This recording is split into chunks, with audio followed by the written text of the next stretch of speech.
प्रेम से बोलिए अन्नपूर्णा माता और वैभव लक्ष्मी माता की जय। जय माता दी। हे प्रिय भक्तों, तो आइए सुनते हैं अन्नपूर्णा माता और वैभव लक्ष्मी माता की कथा। एक समय की बात है। काशी निवासी धनंजय की पत्नी का नाम सुलक्षणा था। उसे अन्य सब सुख प्राप्त थे, केवल निर्धनता ही उसके दुख का कारण थी। यह दुख उसे हर समय सताता रहता था। एक दिन सुलक्षणा अपने पति से बोली, स्वामी, आप कुछ उद्यम करो, अर्थात कुछ काम धंधा रोजगार व्यापार कुछ कीजिए, तभी कुछ काम चलेगा। इस प्रकार कब तक हम ऐसे ही रहेंगे?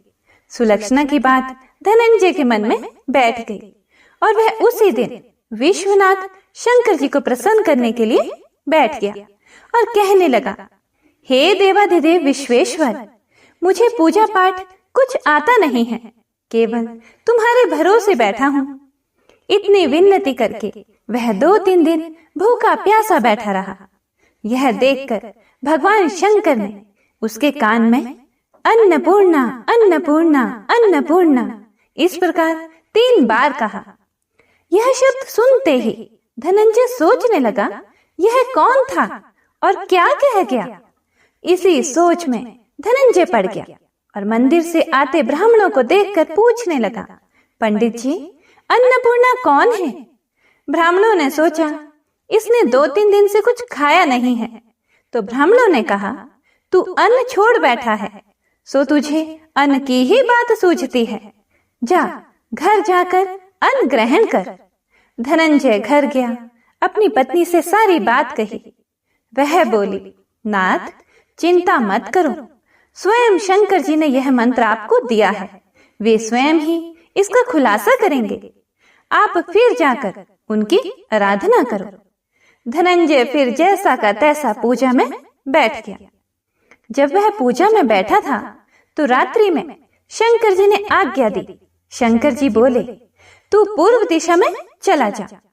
यह सुनते ही वह चला गया और वह अन्नपूर्णा का नाम जपता जाता और रास्ते में फल खाता, झरनों का पानी पीता जाता। इस प्रकार कितने ही दिनों तक वह चलता गया। वहां उसे चांदी सी चमकती वन की शोभा देखने में आई। सुंदर सरोवर देखने में आया। उसके किनारे कितनी ही अप्सराएं झुंड बनाई बैठी थी। वह अप्सराएं एक कथा कहती थी और वह सभी मां अन्नपूर्णा इस प्रकार बार बार कहती थी। यह अघन मास की उजेली रात्रि थी और आज से ही व्रत का आरंभ था।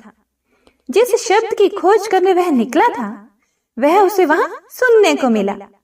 धनंजय ने उनके पास जाकर पूछा, हे देवियों, आप यह क्या करती हो? उन सब ने कहा, हम सब मां अन्नपूर्णा का व्रत करती हैं। धनंजय ने उनसे पूछा कि ये व्रत कैसे होता है, व्रत करने से क्या होता है, यह आज तक किसी ने किया भी है, इसे कब किया जाए, ये कैसा व्रत है और इस व्रत की विधि कैसी है, मुझसे भी कहो। अप्सराएं कहने लगी, इस व्रत को सब कोई कर सकते हैं। 21 दिन तक के लिए 21 गांठ का सूत लेना चाहिए। 21 दिन यदि ना बने तो 1 दिन उपवास करें। यह भी ना बने तो केवल कथा सुनकर प्रसाद लें। निराहार रहकर कथा कहें। कथा सुनने वाला कोई ना मिले तो पीपल के पत्तों को रख सुपारी या घृत कुमारी को सामने कर, दीपक को साक्षी कर, सूर्य, गाय, तुलसी या महादेव को बिना कथा सुनाए मुख में दाना ना डालें। यदि भूल से कुछ पड़ जाए तो 1 दिवस फिर उपवास करें। व्रत के दिन क्रोध ना करें और झूठ ना बोलें। धनंजय बोला, इस व्रत के करने से क्या होगा? अप्सराएं कहने लगी, इसके करने से अंधों को नेत्र मिलते हैं, लूलों को हाथ मिलते हैं, निर्धन के घर धन आता है, बांझी को संतान होती है, मूर्ख को विद्या आती है। जो जिस कामना से व्रत करे, माँ उसकी इच्छा पूरी करती है। वह कहने लगा, बहनों, मेरे भी धन नहीं है, विद्या नहीं है, कुछ भी तो नहीं है, मैं भी तो दुखियारा ब्राह्मण हूँ, मुझे इस व्रत का सूत दोगी? अप्सराएं बोली, हाँ भाई, तेरा कल्याण हो, तुझे हम जरूर देंगे। ले, इस व्रत का मंगल सूत्र ले। धनंजय ने व्रत किया, व्रत पूरा हुआ। तभी सरोवर में से 21 खंड की स्वर्ण सीढ़ी हीरा मोती जड़े हुए प्रकट हुई। धनंजय जय अन्नपूर्णा कहता जाता था। इस प्रकार कितनी ही सीढ़ियां उतर गया तो क्या देखता है कि करोड़ों सूर्य से प्रकाशमान अन्नपूर्णा का मंदिर है। उसके सामने स्वर्ण सिंहासन पर माता अन्नपूर्णा विराजमान है। सामने भिक्षा हेतु भगवान शंकर खड़े हैं। देवांगनाएं चंवर डुलाती हैं। कितनी ही हथियार बांधे पहरा देती हैं। धनंजय दौड़कर जगदम्बा के चरणों में गिर गया। देवी उसके मन का क्लेश जान गई। धनंजय कहने लगा, माता आप तो अंतर्यामी हो, आपको अपनी दशा क्या बताऊं? माता बोली, तुमने मेरा व्रत किया है तो जा, संसार तेरा सत्कार करेगा। माता ने धनंजय की जिह्वा पर बीज मंत्र लिख दिया। अब तो उसके रोम रोम में विद्या प्रकट हो गई। इतने में क्या देखता है कि वह काशी विश्वनाथ के मंदिर में खड़ा है। माँ का वरदान ले धनंजय घर आया। सुलक्षणा से सब बात कही। माता जी की कृपा से उसके घर में संपत्ति उमड़ने लगी। छोटा सा घर बहुत बड़ा गिना जाने लगा। जैसे शहद के छत्ते में मक्खियां जमा होती हैं, उसी प्रकार अनेक सगे संबंधी आकर उसकी बड़ाई करने लगे और कहने लगे, इतना धन और इतना बड़ा घर, सुंदर संतान नहीं तो इस कमाई का कौन भोग करेगा? सुलक्षणा से संतान नहीं है, इसलिए तुम दूसरा विवाह करो।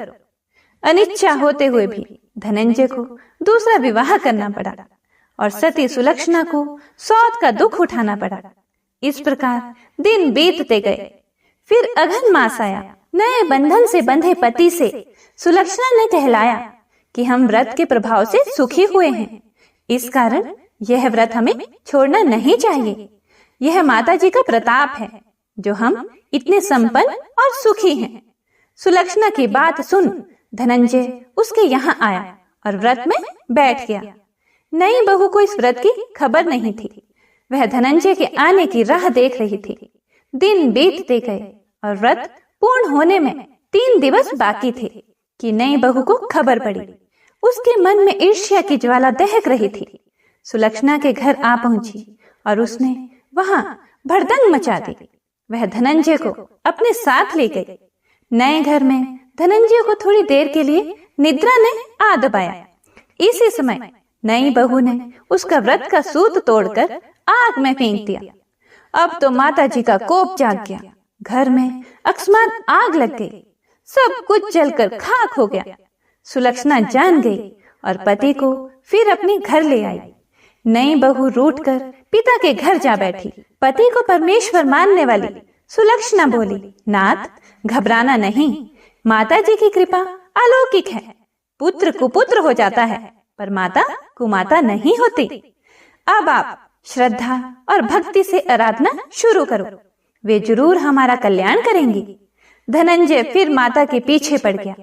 फिर वही सरोवर सीढ़ी प्रकट हुई।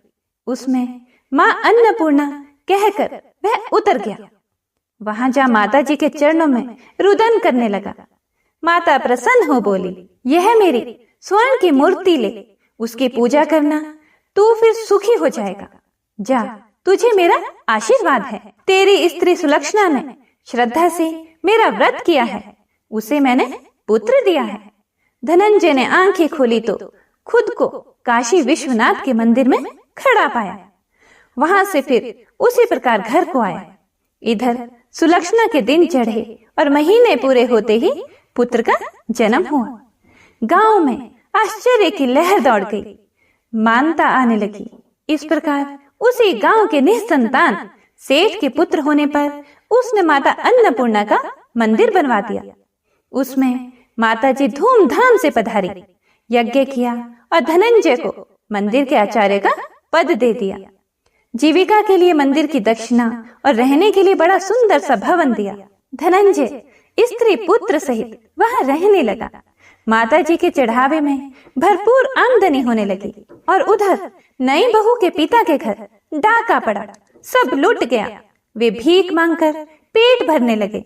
जब सुलक्षणा ने यह सुना तो उन्हें बुलावा भेजा, अलग घर में रख लिया और उनके अन्न वस्त्र का प्रबंध कर दिया।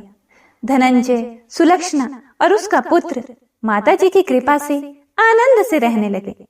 माता जी ने जैसे इनके भंडार भरे, वैसे सबके भंडार भरे। कथा को सुनने वाले, कथा को सुनाने वाले और हुंकारा भरने वाले सभी के भंडार भरना। कथा अधूरी हो तो पूरी करना, पूरी हो तो मान करना। प्रेम से बोलिए अन्नपूर्णा माता की जय। आइए अब पूरे भक्ति भाव से श्रवण करते हैं संपूर्ण वैभव लक्ष्मी व्रत कथा का। एक बहुत बड़ा नगर था जिसकी जनसंख्या बहुत ज्यादा थी।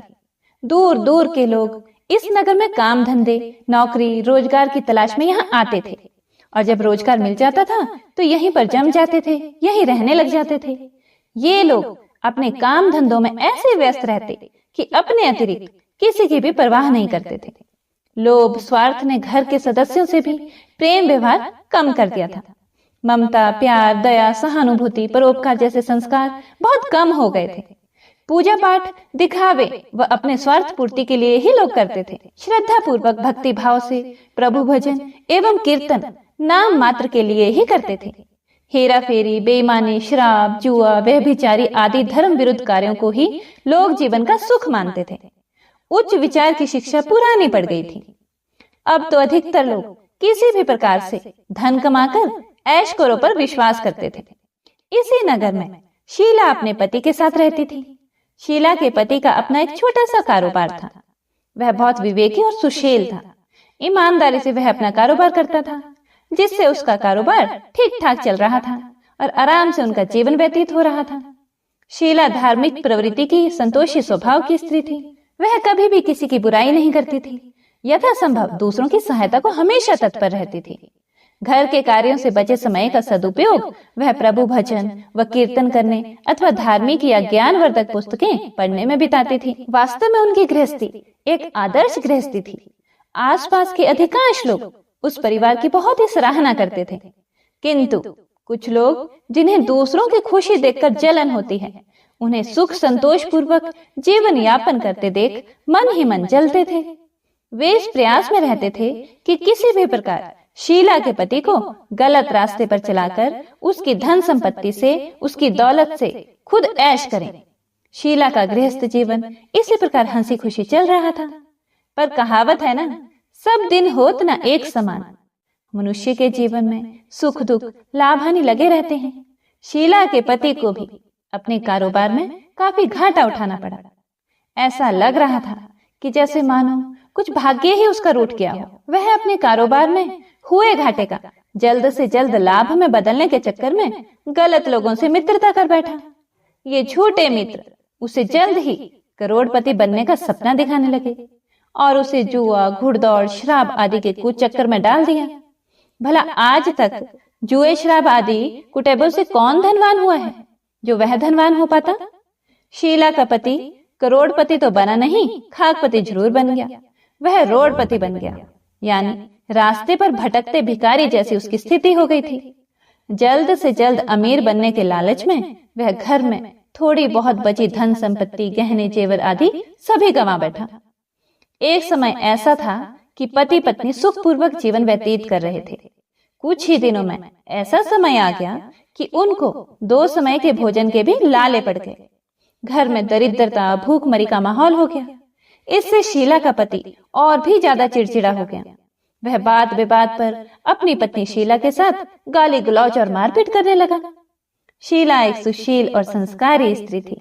वह पति को अपना सब कुछ समझती थी। पति के ऐसे व्यवहार से वह दुखी तो बहुत थी, लेकिन भगवान पर भरोसा रखकर वह यह सब दुख सहने लगी। वह यह सोचकर सहती रही कि दुख के बाद सुख जरूर आएगा। कहते हैं ना, दुख में ही भगवान याद आते हैं।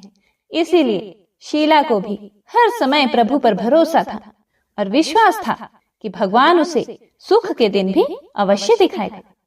आज दुख तो कल सुख जरूर आएगा। एक दिन दोपहर को शीला दुखी हृदय से भगवान को याद कर रही थी कि हे प्रभु, हम तेरे छोटे बच्चे हैं, हमारी गलतियां और अपराधों को क्षमा करो। हे भगवान, मेरे पति को सद्बुद्धि दो। अभी वह ऐसा कह ही रही थी कि अचानक किसी ने उसके दरवाजे पर दस्तक दी। शीला मन में सोचने लगी कि इस समय मुझ गरीब के घर में कौन आ सकता है। जितने भी मेरे सगे संबंधी यार दोस्त थे वो तो पहले ही हमसे किनारा कर बैठे हैं। यह सोचते सोचते वह दरवाजा खोलने चली गई और जब उसने दरवाजा खोला तो देखा सामने एक वृद्ध महिला खड़ी थी। शरीर पर झुर्रियां थी किंतु चेहरे से अलौकिक तेज टपक रहा था। उनकी आंखों से करुणा और प्यार का मानो अमृत बह रहा था। शीला उस वृद्ध महिला को पहचानती तो नहीं थी, फिर भी आदर के साथ उन्हें अपने घर के अंदर ले आई। उनके घर में बैठाने के लिए आसन तक नहीं था, इसीलिए सुकुचाते हुए शीला ने एक फटी हुई चादर बिछाकर उन्हें बैठने को कहा। वृद्धा महिला उसी चादर पर आराम से बैठ गई। वृद्ध महिला को देखकर शीला के मन को कुछ शांति सी महसूस हुई। वृद्धा ने उससे पूछा, शीला मुझे पहचानती हो या नहीं? शीला बोली, मां जी आपको देखते ही कुछ अपनापन तो महसूस हुआ मुझे। ऐसा लगता है जैसे आप मेरे बहुत नजदीकी हो। आपको देखकर मेरा रोम रोम खिल उठा है, जैसा अक्सर किसी खास परिचित व्यक्ति अर्थात किसी अपने खास रिश्तेदार से मिलने पर होता है। लेकिन मुझे कुछ याद नहीं आ रहा कि मैंने आपको कहाँ देखा था। वृद्धा ने अपनापन दिखाते हुए कहा, क्यों इतनी जल्दी भूल गई? अभी कुछ दिन पहले ही तो लक्ष्मी जी के मंदिर में आई थी और मंदिर में आकर शुक्रवार को भजन कीर्तन किया था तुमने। मैं भी उसमें जाया करती थी। हर शुक्रवार को मैं तुमसे वहां मिलती थी। जब से शीला का पति गलत लोगों की संगत में बैठकर घर लुटाने लगा था, तभी से शीला बाहर निकलने में शर्म महसूस करने लगी थी। इसीलिए उसने मंदिर में जाना भी बंद कर दिया था। शीला ने याद करने की कोशिश की कि वह कब उस बुढ़िया मां से मिली थी, परंतु उसको कुछ याद नहीं आया। तभी वृद्ध महिला बोली, बेटी तू मंदिर में कितने मधुर भजन गाती थी। बहुत दिन से तू वहां नहीं आई। मैंने सोचा चलो चलकर तुम्हें देखती हूँ, कहीं तुम बीमार तो नहीं हो। यही सोचकर मैं यहाँ चली आई। वृद्धा के ममत्व भरे वचनों को सुनकर शीला का हृदय भर आया। उसने अपने आंसू रोकने की कोशिश की, परंतु वह असफल रही और फूट फूट कर रोने लगी। यह देखकर वह बुढ़िया माँ उसके पास आई और उसके सिर पर प्यार भरा हाथ फेरकर उसे सांत्वना देने लगी। वृद्ध महिला बोली, बेटी जीवन में सुख और दुख तो आते ही रहते हैं। हमेशा सुख या हमेशा दुख कभी किसी पर नहीं रहता, अतः दुखों से घबराना नहीं चाहिए। शीला बोली, मां जी मैं थोड़े दुख में कभी नहीं घबराई, किंतु अब सहा नहीं जाता। ऐसा कहते कहते वह फिर से रोने लगी। वृद्ध महिला फिर से सांत्वना देती हुई बोली, धैर्य रखो बेटी और अपनी व्यथा मुझे बताओ। तुझे क्या दुख खाया जा रहा है? इस प्रकार बताने से तेरा मन भी थोड़ा हल्का हो जाएगा और मुझसे हो सकेगा तो तेरे दुख दूर करने का उपाय भी तुझे बता दूंगी। वृद्ध महिला की बात सुनकर शीला के मन को बहुत राहत मिली। उसने बुढ़िया माँ को अपनी दुख भरी कथा सुनानी शुरू कर दी। वह बोली, माँ जी पहले मेरे परिवार में बहुत सुख शांति थी। मेरे पति बहुत मेहनती, ईमानदार और सुशील थे। भगवान की कृपा से मेरे घर में खुशियां ही खुशियां थी। किसी भी कार्य में हमें कभी भी धन की कमी महसूस नहीं होती थी। अचानक हमारे भाग्य ने पलटा खाया। मेरे पति को अपने कारोबार में घाटा हुआ। अधिक धन कमाने के चक्कर में वे बुरे लोगों की संगत में आ गए और वे जुआ, शराब, रेस आदि कुटुंबों में फंस गए। इस प्रकार उन्होंने अपना सब कुछ गंवा दिया। आज हम बिल्कुल कंगाल हो गए हैं माँ। अब तक तो जैसे तैसे घर की छोटी मोटी चीजें बेचकर अपना गुजारा कर रहे थे। अब तो घर की सभी वस्तुएं भी समाप्त हो गई हैं। हम दर दर की ठोकरें खाने वाले भिखारी हो गए हैं। वृद्ध महिला बोली, बेटी कर्म की गति बड़ी न्यारी होती है। मनुष्य यदि अच्छे कर्म करे तो उसे दुख नहीं उठाना पड़ता। कुछ पिछले जन्मों के कारण लाभ हानि अथवा सुख दुख मनुष्य पर आते रहते हैं। ऐसे में वह संयम से काम ले और भगवान पर भरोसा रखे तो शीघ्र ही उन दुखों से पार पा लेता है। बेटी तेरे दिन भी अवश्य फिरेंगे। मैं तुझे एक उपाय बताती हूँ। तू भगवती महालक्ष्मी की भक्त है। वे तो स्वयं धन की देवी और प्रेम तथा करुणा की अवतार है। अपने भक्तों पर उनकी कृपा सदा बनी रहती है। इसीलिए तू उन्हीं महालक्ष्मी जी का व्रत कर, वे अवश्य ही तेरा कष्ट दूर करेंगी। बुढ़िया माँ की बात सुनकर शीला बहुत प्रसन्न हुई। उसने पूछा, मां जी, श्री महालक्ष्मी जी का व्रत कैसे किया जाता है, यह मुझे समझा कर कहो, मैं इस व्रत को अवश्य करूंगी। बुढ़िया माँ ने कहा, बेटी, श्री महालक्ष्मी जी का व्रत बहुत ही सरल है। इसके करने से धन संपत्ति, सुख, वैभव और यश प्राप्त होता है। कुंवारी लड़कियों को मनचाहा पति मिलता है, निसंतान को संतान हो जाती है, किसी की खोई हुई वस्तु हो वह भी वापस मिल जाती है, कोई अन्य मनोकामना भी किसी की हो तो वह भी इस व्रत को करने से पूर्ण हो जाती है। धन और वैभव प्रदान करने के कारण ही देवी महालक्ष्मी को धन लक्ष्मी अथवा वैभव लक्ष्मी भी कहा जाता है। शुक्रवार का दिन देवी का दिन होता है, इसीलिए यह व्रत शुक्रवार को ही किया जाता है। व्रत करने वाले को सुबह स्नान आदि से निवृत्त होकर भगवती महालक्ष्मी माँ की जय, वैभव लक्ष्मी माँ की जय का निरंतर जाप करते रहना चाहिए। सायंकाल अपने घर के एक कोने में चौका लगाकर अथवा साफ करके एक चौकी लगा दो। उसके ऊपर एक साफ कपड़ा बिछाकर उस पर थोड़े से चावल रखो। फिर एक लोटे में जल भरकर उन चावलों के ऊपर उस लोटे को रख दो। लोटे के ऊपर एक कटोरी रखो। उस कटोरी में सोने या चांदी का कोई आभूषण रख दो। अगर कोई आभूषण ना हो तो 1 रुपए का सिक्का भी कटोरी में रखा जा सकता है। इसके बाद एक घी का दीपक और धूप बत्ती बनाकर उसे जलाकर रख दो। एक बर्तन में थोड़ा सा मीठा प्रसाद के रूप में रखो।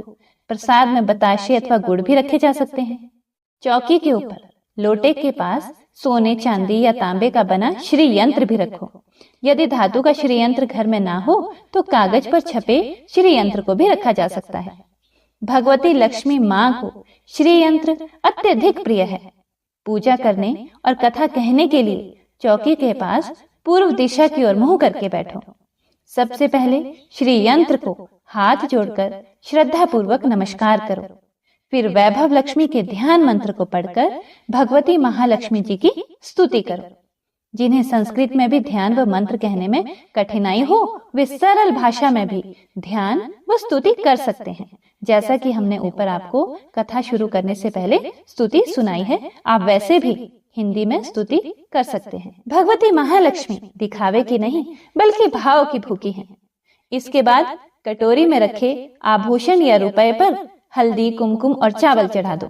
फिर दोनों हाथों से लाल रंग के पुष्प अर्पित कर प्रसाद का भोग लगाएं और धूप व दीप दिखाओ। पुनः लक्ष्मी जी का स्तुति करके लक्ष्मी महिमा गाओ और आरती उतारो। फिर मन ही मन में सच्चे हृदय से जय महालक्ष्मी माँ का 11 बार उच्चारण करो। इसके बाद 11 या 21 शुक्रवार को व्रत करने का संकल्प लेकर अपनी मनोकामना पूरी करने के लिए माँ से हाथ जोड़कर विनती करो। अंत में माँ का प्रसाद बांट दो और थोड़ा सा प्रसाद अपने लिए रखो।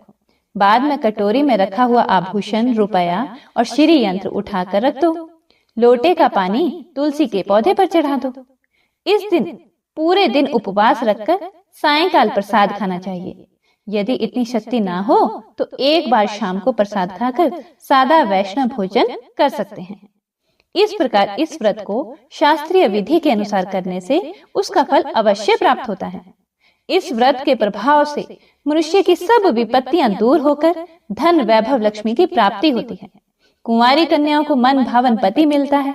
सौभाग्यवती स्त्रियों को सौभाग्य अखंड रहता है। निःसंतान दंपति को संतान की प्राप्ति होती है और कोई भी किसी की कुछ भी मनोकामना हो तो वह भी अवश्य पूरी होती है। शीला यह सब सुनकर बहुत ही खुश हुई, बहुत प्रसन्न हुई। उसने कहा, माँ जी, आपने यह जो श्री वैभव लक्ष्मी के व्रत की विधि मुझे बताई है उसे मैं अवश्य ही करूंगी। आप कृपा करके मुझे इसकी उद्यापन विधि भी समझा कर बताइए। वृद्ध महिला ने कहा, बेटी, इस व्रत की उद्यापन करने की विधि भी बहुत ही आसान है, बहुत सरल है। ध्यान से सुनो। 11 या 21 जितने शुक्रवार को व्रत करने का आपने संकल्प किया हो उतने व्रत पूर्ण श्रद्धा और भावना पूर्वक पूरे होने पर अंतिम शुक्रवार को उद्यापन किया जाता है। इस दिन पूजा विधि हर शुक्रवार को की गई पूजा विधि की तरह ही की जाती है। इस दिन प्रसाद के लिए नारियल गिरी और खीर का प्रसाद वितरित किया जाता है। प्रसाद के साथ कम से कम 7 कुंवारी या सौभाग्यवती स्त्रियों को कुमकुम का तिलक लगाकर श्री वैभव लक्ष्मी व्रत कथा की एक पुस्तक भेंट दी जाती है। अंत में फिर भगवती श्री महालक्ष्मी के विभिन्न स्वरूपों को श्रद्धा पूर्वक हाथ जोड़कर नमस्कार करो। और मन ही मन माँ से प्रार्थना करो कि हे महालक्ष्मी माँ, हे धन लक्ष्मी माँ, हे वैभव लक्ष्मी माँ, मैंने सच्चे मन से आपका व्रत पूर्ण किया है। फिर भी मुझसे कोई गलती या अपराध हुआ हो उसे क्षमा करना, और हमारी अर्थात जो भी आपकी मनोकामना हो उसे कहें कि हे माँ, हमारी मनोकामना को पूर्ण करना, हमारा सबका कल्याण करना, हमारी विपत्तियों को दूर करके हमें धन वैभव प्रदान करना। हे देवी माँ, आपकी महिमा अपरंपार है। बुढ़िया माँ से श्री वैभव लक्ष्मी के व्रत की शास्त्रीय विधि सुनकर शीला का मन मयूर जैसे नाच उठा। उसे लगा मानो उसे मन मांगी मुराद मिल गई हो। उसने तत्काल ही अपनी आंखें बंद करके मन ही मन संकल्प लिया कि हे वैभव लक्ष्मी माँ, मैं आपका 21 शुक्रवार तक बुढ़िया माँ द्वारा बताई गई शास्त्रीय विधि के अनुसार व्रत और उद्यापन करूंगी। इस प्रकार संकल्प करके जैसे ही शीला ने आंखें खोली तो वृद्ध माँ को कमरे में नहीं पाया। उसने घर के बाहर आकर देखा, किंतु वहां भी उसे कहीं माँ जी दिखाई ना दी। उसे बहुत आश्चर्य हुआ कि थोड़ी ही देर में माँ जी कहाँ गायब हो गई। वास्तव में वे साक्षात भगवती महालक्ष्मी थी, जो अपनी भक्त शीला को वृद्धा का वेश रखकर रास्ता दिखाने आई थी। अगले ही दिन शुक्रवार था। शीला सुबह नहा धोकर मन ही मन जय महालक्ष्मी माँ, जय वैभव लक्ष्मी माँ का जाप करने लगी। सायंकाल वह वैभव लक्ष्मी माँ की पूजा करने बैठी। घर में कोई आभूषण तो था नहीं। आभूषण के नाम पर उसकी नाक की एकमात्र लौंग बाकी बची थी। उसने वही निकालकर धोकर कटोरी में रखी। घर में थोड़ी शक्कर रखी थी, उसका प्रसाद बनाया और फिर बुढ़िया माँ के द्वारा बताई गई विधि के द्वारा वैभव लक्ष्मी माता का पूजन किया। पूजन के पश्चात उसने प्रसाद अपने पति तथा अन्य लोगों को वितरित किया। अंत में स्वयं ग्रहण किया। श्री वैभव लक्ष्मी माँ का प्रसाद खाते ही शीला के पति के स्वभाव में परिवर्तन आने लगा। उसके पति का चिड़चिड़ापन भी कम होने लगा और उसका मन कुटैबों से दूर होकर कारोबार जो पहले बिल्कुल ठप हो गया था फिर से जमने लगा। 21वें शुक्रवार को शीला ने बुढ़िया माँ द्वारा बताई शास्त्रीय विधि के अनुसार उद्यापन किया और 11 स्त्रियों को श्री वैभव लक्ष्मी व्रत की पुस्तकें भेंट में दी। फिर भगवती महालक्ष्मी के वैभव लक्ष्मी स्वरूप को मन ही मन प्रणाम कर प्रार्थना की कि हे वैभव लक्ष्मी माँ, मैंने आपके व्रत की जो मनौती मानी थी वह आज पूर्ण हुई है। हे माँ, हमारे संकटों को दूर कर हमारा कल्याण करो। जाने अनजाने में यदि कोई हमसे अपराध हुआ हो उसे क्षमा करना माँ। हमें धन संपत्ति और वैभव प्रदान करना, हमें सद्बुद्धि देना। हे माँ, आपकी महिमा अपरंपार है, आपकी सदा जय हो। इस प्रकार व्रत संपूर्ण होने के बाद कुछ ही दिनों में शीला के पति के कारोबार में अच्छा लाभ होने लगा। उसने शीला को उसके जेवर वापस दिला दिए और घर में पहली जैसी सुख शांति आ गई। श्री वैभव लक्ष्मी माँ के प्रताप को देखकर अन्य बहुत सी औरतों ने भी उनका विधि पूर्वक व्रत किया और मन भावन फल प्राप्त किया।